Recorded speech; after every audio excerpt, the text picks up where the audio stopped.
Sleeping Beauty. Read the story along with me and find out what happens.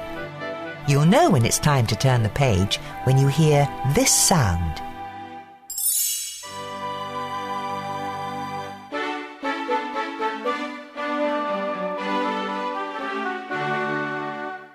Long ago, there lived a good king named Stephen. For many years, King Stephen and his queen wished and wished for a child. At last, their wish came true. The king and queen named their daughter Aurora. A great feast was planned to celebrate the birth of the new princess. Everyone in the kingdom came to the feast. King Hubert arrived with his son, Prince Philip. The two kings decided that one day Philip and Aurora would marry. That way our kingdoms will always be united, King Hubert told his son. 3 good fairies came to the feast. Each had a special gift for the princess. Flora waved her wand. I give you the gift of beauty. My gift shall be the gift of song, said Fauna. And my gift, began Merryweather. Suddenly, a blast of wind blew open the castle doors.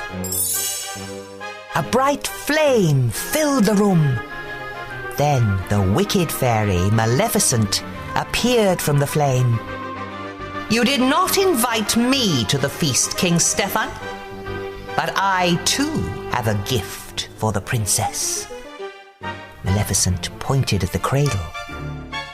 Before the sun sets on her 16th birthday, the princess will prick her finger on the spindle of a spinning wheel, and she will die. Seize that creature, shouted the king. But Maleficent disappeared in a cloud of smoke. Luckily, Merryweather still had her magical gift to give. The good fairy could not undo the evil spell, but she could soften it. Merryweather waved her wand. Sweet Aurora, she said, not in death, but just in sleep, the fateful prophecy you'll keep. From this slumber you shall wake, when true love's kiss the spell shall break. King Stephen had all the spinning wheels in the kingdom burned. If there are no spinning wheels, he told the queen, our daughter will be safe from harm. The 3 fairies knew Aurora still wasn't safe. Flora had an idea. The fairies would secretly raise the princess themselves in a cottage in the woods. And no magic, Flora told the others. Then Maleficent will never be able to find us. The fairies explained their plan to the king and queen. Reluctantly, the king and queen agreed. That night, 3 peasant women left the castle with a small bundle. The 3 women arrived at a cottage nestled deep in the forest. We must never call her Princess Aurora, Flora told the others. Her new name is Briar Rose. 16 happy years passed. Briar Rose grew into a lovely young woman. She did not know she was a princess, and she had never heard of the evil fairy. But Maleficent had not forgotten the princess. For years her soldiers had searched the kingdom. At last, they gave up. We checked every cradle, they told Maleficent. Fools, she shouted. You've been looking for a baby all these years. Maleficent turned to her pet raven. You are my last hope. Search for a maid of 16 with hair of gold. Go and do not fail me. The raven flew off into the night. The next day was Briar Rose's 16th birthday. The fairies wanted to surprise her with a party, so they sent her out of the cottage. We need berries, Fauna said. Lots of berries, added Flora. Don't hurry back, called Merryweather. The fairies set to work. Flora made a dress, Fauna baked a cake. This dress looks awful, declared Merryweather. The fairies needed a little magic. Meanwhile, Briar Rose was singing to the forest animals.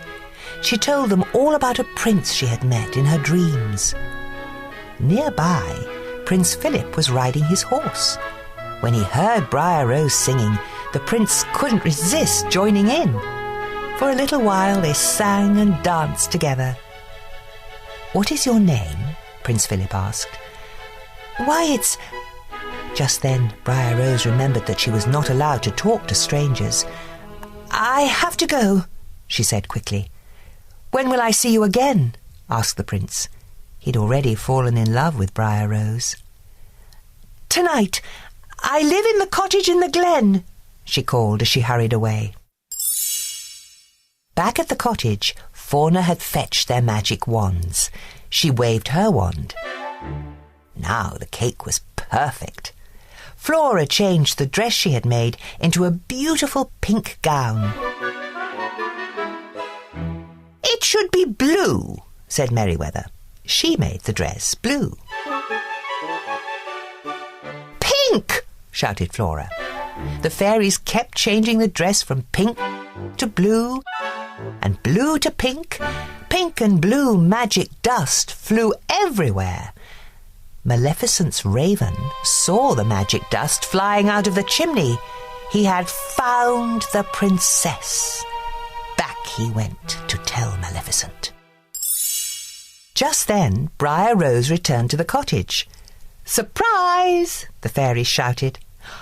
Oh, this is the happiest day of my life, cried Briar Rose. I met the most wonderful young man. He's coming here tonight. The fairies could see she was in love. But that's terrible, said Fauna. Why? Asked Briar Rose. The fairies told Briar Rose that she was really Princess Aurora. She had to return to the castle that very night, and she had to marry a prince. Aurora was very unhappy. She would never see the young man she had met in the forest again. Yet everyone in the castle was happy. King Stephen couldn't wait to see his daughter, and King Hubert couldn't wait for her to marry Prince Philip. When they arrived at the castle, the fairies left to fetch the king and queen. No sooner had they gone than a magic ball of light appeared. Aurora followed it up the stairs to a small room. Maleficent was waiting for her with a spinning wheel. Aurora had never seen a spinning wheel before. She reached for the spindle. Touch it, Maleficent hissed. Aurora touched the spindle and fell into a deep sleep. The three fairies had been searching for Aurora. They found her lying on the floor, fast asleep. The fairies placed the princess on a bed. She will sleep until she is kissed by her true love, sighed Flora. Perhaps he is the young man she met in the forest. He was coming to the cottage tonight, remembered Merryweather. Let's meet him there, said Flora. But first, let's put everyone in the castle to sleep. That way, no one will know what has happened. The fairies cast a spell over the entire castle. Soon, everyone was fast asleep. Prince Philip had already arrived at the cottage. He had decided to marry the girl he had met in the forest instead of Princess Aurora. Maleficent's soldiers were waiting for him. They tied up the prince and brought him to the Forbidden Mountains. Maleficent told Prince Philip that the girl in the forest was really Princess Aurora. She was sure he would never escape to wake his sleeping beauty. But the three fairies realized what had happened. They sneaked into the dungeon and freed the prince. Take this magic sword and shield to protect you, said Merryweather. The prince set off to rescue the princess. Maleficent tried to stop him. She raised an enormous hedge of thorns around King Stephen's castle. But Prince Philip hacked his way through the thorns. The evil fairy was furious.